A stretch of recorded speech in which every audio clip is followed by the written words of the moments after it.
अस्सलाम वालेकुम। आज हम बात करते हैं सोराइसिस के मर्ज़ के मुतालिक।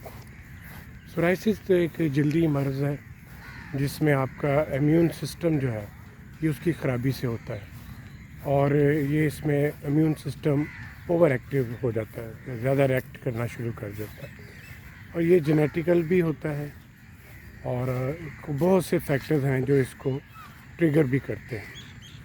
तो इसको समझना बहुत ज़रूरी है ताकि आप इसका दुरुस्त इलाज जो है वो कर सकें और करवा सकें।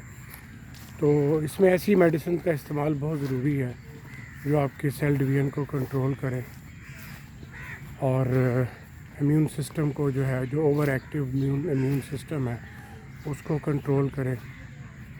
और इसके अलावा ये है कि आप तो इसमें एक्सटर्नल एप्लीकेशंस की भी ज़रूरत पड़ती है, ऐसी मेडिसिन की ज़रूरत पड़ती है जो आपके इस इम्यून सिस्टम को कंट्रोल करे और बाहर से स्केल्स जो है वो साफ़ करे।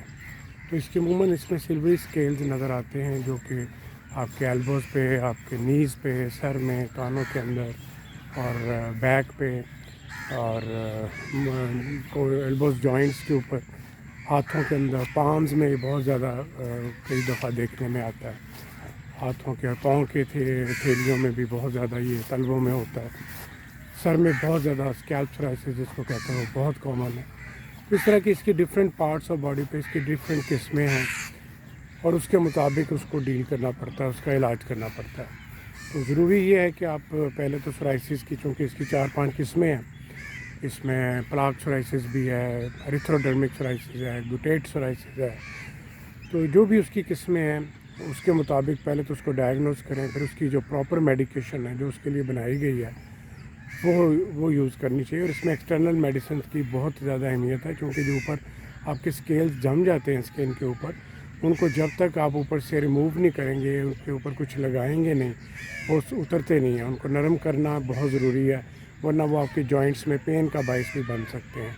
बाकी सोराइसिस भी जब बिगड़ जाता है, जब पुराना हो जाता है, या इसकी एक टाइप होती है जिसको सोराइटिक आर्थराइटिस कहते हैं, तो वो ये जॉइंट्स में चला जाता है। छोटे जॉइंट से पहले शुरू होता है, हाथों के जॉइंट से, और फिर ये बड़े जॉइंट्स में भी शामिल हो जाता है। तो लिहाजा ज़रूरी है कि आप इसको बाकायदा डर्मेटोलॉजिस्ट के पास जाएं, इसको डायग्नोस करें, इसके एक्सटर्नल इंटरनल जो भी मेडिसिन हैं उनको प्रॉपर बताए गए तरीके के मुताबिक यूज़ करें, तो फिर आपका ये मसला जो है वो इंशाल्लाह ठीक हो जाएगा।